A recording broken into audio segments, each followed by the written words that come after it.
Fala galera do Flu Resenha, eu fui convidado, estive aqui, curta, compartilhe e deixe seu like. Se inscreva no canal. Saudações tricolores.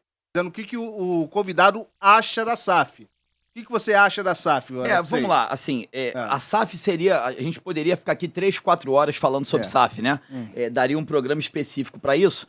E eu não tenho pretensão aqui de dar aula de direito para ninguém, nem de falar de jeito muito profundamente, tecnicamente. A SAF é a Sociedade Anônima do Futebol, né? Antigamente, todos os clubes no Brasil eram sociedades civis sem fins lucrativos, né? Associação civil. E o Fluminense, com essa legislação, o árbitro do Fluminense, tá vendo? Com o advento da lei da SAF, foi possível que você passe a ter um dono, né? Que você passe a ter um investidor.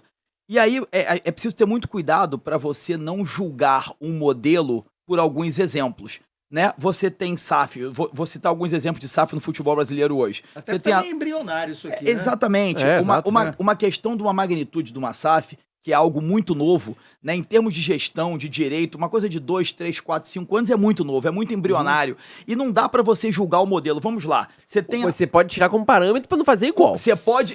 E aí, por isso que eu digo que existem dois viés interessantes, né? Tem aquela máxima do dito popular: quem chega primeiro bebe água limpa.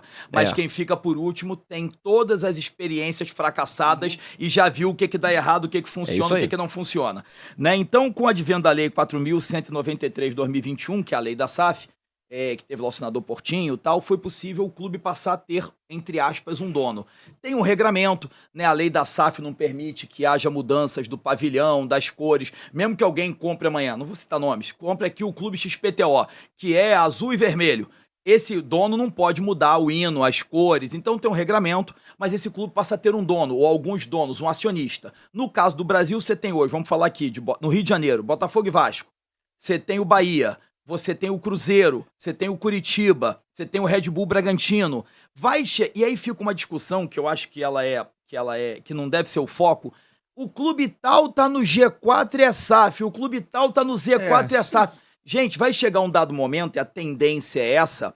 Acredito eu que Palmeiras e Flamengo talvez fiquem mais para o final, mas porque é uma tendência no médio e longo prazo. Todo mundo vai. Até o próprio do Flamengo. Então você vai ter. Eu acho, às vezes, eu tenho alunos que me perguntam, professor, mas Fulano é SAF, tá no G4, no Z4. Eu falei, gente, vamos ampliar a discussão. Vamos olhar a floresta e não enxergar a árvore. Você tem hoje, em dado momento, ao médio e longo prazo, você vai ter 4 SAFs no G4. 4 SAFs rebaixadas, 4 SAFs subindo. Sim. E aí você não pode. E você tem dentro da SAF, gente, uma série de variáveis. O controle acionário, você tem acordo de acionistas. Então, assim, e aí é que eu digo que é preciso a profissão, independente você ser uma SAF ou você ser uma associação civil, você tem que buscar sempre, e eu vou bater sempre nessa tecla, o profissionalismo. Você tem que buscar sempre implementar as melhores práticas de gestão e governança. Você tem que ter uma auditoria externa Big Four, a meu ver. Você tem que ter regras de compliance muito bem estabelecidas.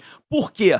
A hora que quando você for virar uma SAF, essa mudança ela é muito menos traumática e a tua condição mercadológica ela é muito melhor. O que eu quero dizer com isso? E aí nós somos obrigados a citar co-irmãos. O Botafogo e o Vasco fizeram uma SAF na Bacia das Almas. Sim. Com todo respeito às instituições, mas fizeram um desespero. E aí eu vou traçar uma analogia bem simplória para quem está nos acompanhando. Suponhamos um cidadão que acorda de manhã e não tem dinheiro para almoçar.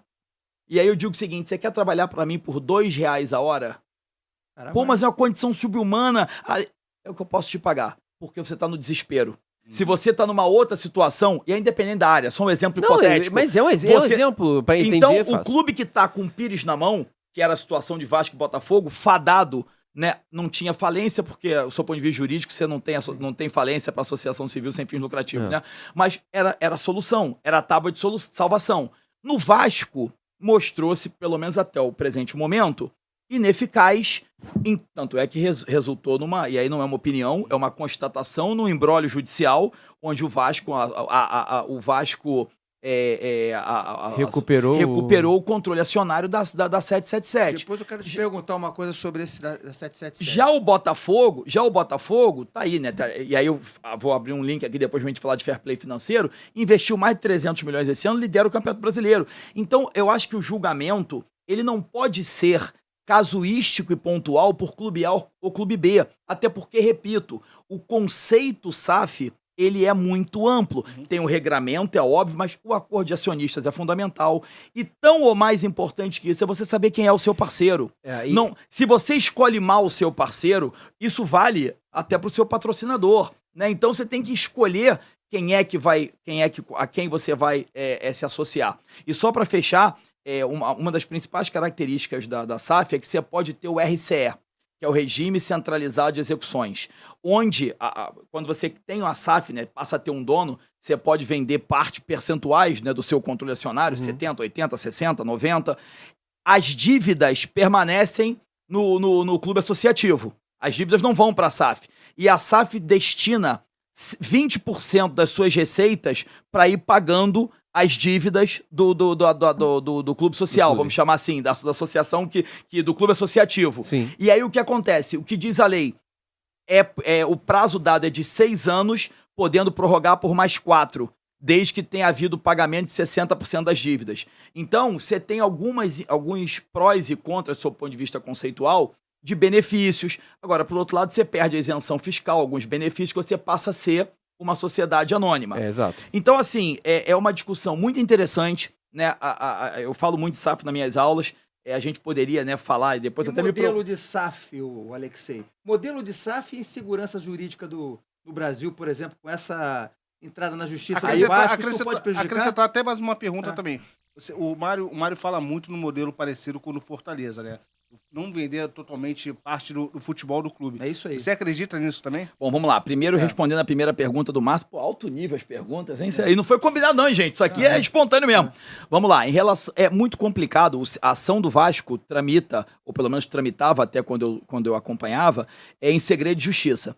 Então é muito difícil, né? E para nós advogados é muito ruim. Não, meu caso é igual ao do fulano. Não existe isso no direito. Direito não é ciência exata. Cada caso tem as suas nuances, as suas peculiaridades, as suas especificidades. Então, especificamente, no processo do Vasco lá contra a 777, onde o Vasco obteve a liminar e afastou a 777 do controle acionário, hoje a 777 não tem ingerência mais alguma sobre o futebol do Vasco, né? E o Vasco conseguiu essa liminar sob a alegação de que obrigações contratuais foram descumpridas.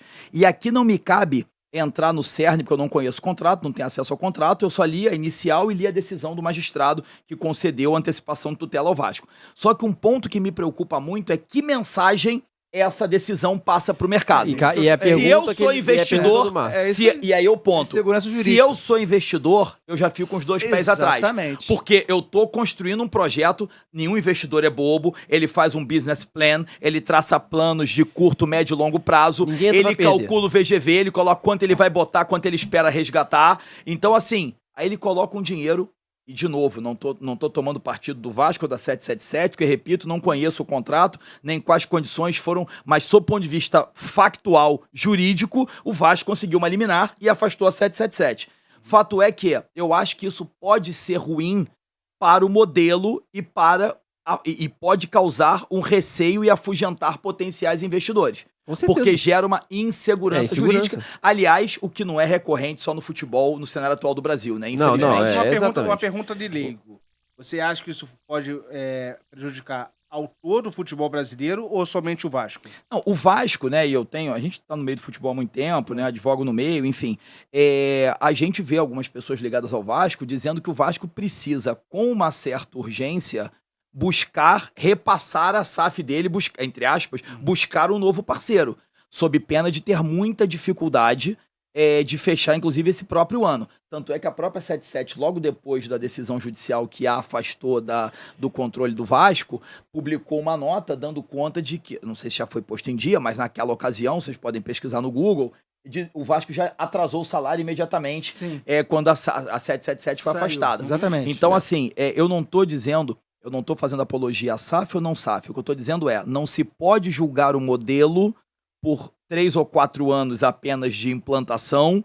Você não pode julgar um modelo pelo clube A ou pelo clube B, porque isso passa muito pelas condições e bases que são negociadas e pactuadas, por um acordo de acionistas que se faz e pela escolha do parceiro. E eu acho que no médio e longo prazo, a tendência invariavelmente os clubes acabarem se tornando SAFs. Até porque senão a tendência, de novo, é você perder a competitividade. Porque assim, só complementando, porque assim... O Brasil é muito ruim. É uma coisa sua mesmo. O cenário do país é muito ruim. Você trouxe os números numa podcast nosso passado, ele fez um levantamento sobre os números do Fluminense.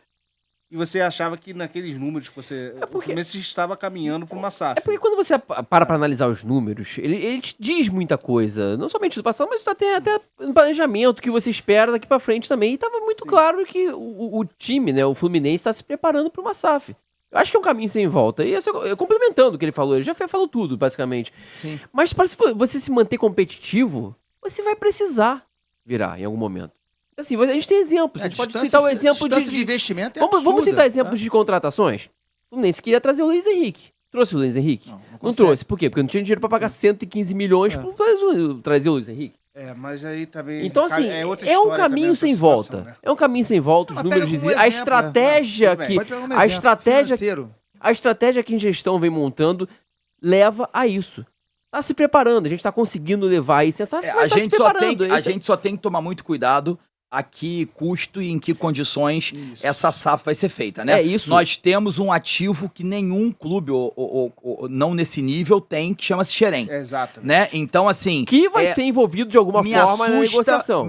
De novo, né? Tem muita especulação, eu não gosto de trazer à baila achismos e ouvir dizer, mas me preocupa muito, muito que a gente tenha no Fluminense uma SAF assodada e atropelada, como foi essa assembleia, essa convocação de Assembleia Geral para aprovar o Maracanã.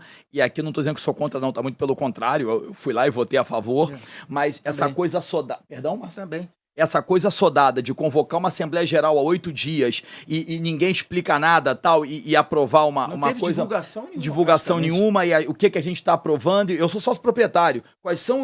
O que isso impacta em mim? De novo, não estou dizendo que seja contra. O que eu só estou dizendo uma questão dessa magnitude e relevância, ela depende de um amplo e restrito debate. A atual gestão do Fluminense comprometeu os próximos 50 anos. 50 anos é meio século.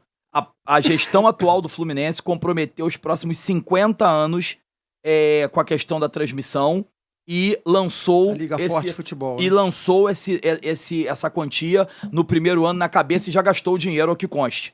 Então, assim, me preocupa muito. Eu acho que uma decisão como essa de SAF, ela exige um amplo debate, ela exige ampla publicidade para que os sócios... Até porque, quem não sabe, a decisão de se tornar SAF, ela não é o presidente de um clube, ele não é imperador, ou não deveria ser. Né? Não deveria ser. Mas a desportiva é um voto. Ali, o presidente de um clube, ele não é e não deveria ser, e nem se achar imperador nem dono da instituição do clube. É preciso que haja um amplo debate, uma ampla exposição ao conselho e principalmente ao associado, inclusive ao torcedor. Não é o fato, eu costumo dizer que todo torcedor do Fluminense é igual, tem o mesmo valor. Não é porque alguém é sócio proprietário benemérito e o outro mora no rincão mais distante do Brasil, que ele é mais ou menos tricolor que ninguém. Todo tricolor tem o direito à informação e tem o direito de saber o que se passa no Fluminense. E essa discussão de SAF, ela tem que ser ampla, ela tem que ser feita, não pode ser feita de forma assodada, com muita transparência, para que o associado, na hora que for deliberar e for votar em Assembleia Geral, porque isso é um tema de Assembleia Geral, possa tomar sua decisão e votar, conhecendo de forma clara e transparente o cenário e aquilo que ele está votando. Com calma, parece que estão fazendo com calma. Pelo menos até agora estão aí andando, estão estudando, né? Tem a empresa aí que foi contratada para fazer isso junto com eles, ok, não vamos detalhar aqui nomes, mas assim,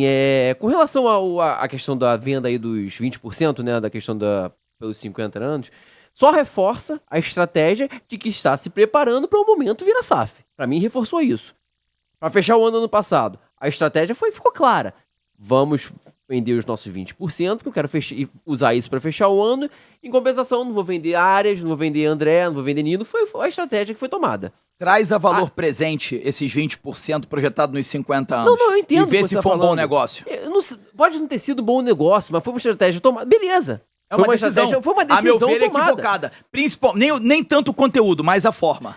Concordo contigo. Ok. Isso aqui deu quase briga aqui na mesa. E vou além. E aí, né, eu faço uma crítica aqui à gestão. No ano passado, o Fluminense teve o maior orçamento de sua história dados oficiais, né? Aliás, como sempre, a gestão atrasa todas as suas...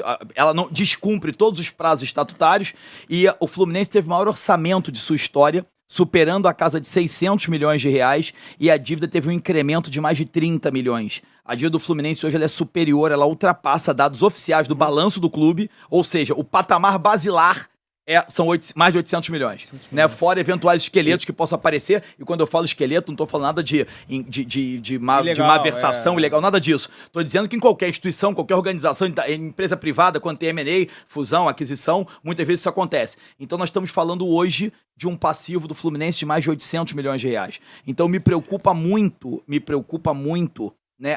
Óbvio que todos nós queremos ser campeões, tal, mas a que custo e a que preço os títulos vêm ou podem vir? Exato. Não podemos nos esquecer do Cruzeiro. Cruzeiro ganhou o Brasileiro, ganhou a Copa do Brasil, tal, e aconteceu o que aconteceu. Então, de novo, não estou comparando situação A ou B, eu estou fazendo uma constatação mercadológica. Galera, você que chegou até o final desse vídeo, não curtiu? Pô, galera, dá essa moral aí pra gente. Curte, compartilha e se inscreva no canal, valeu? Tamo junto, vence Fluminense. Abraço.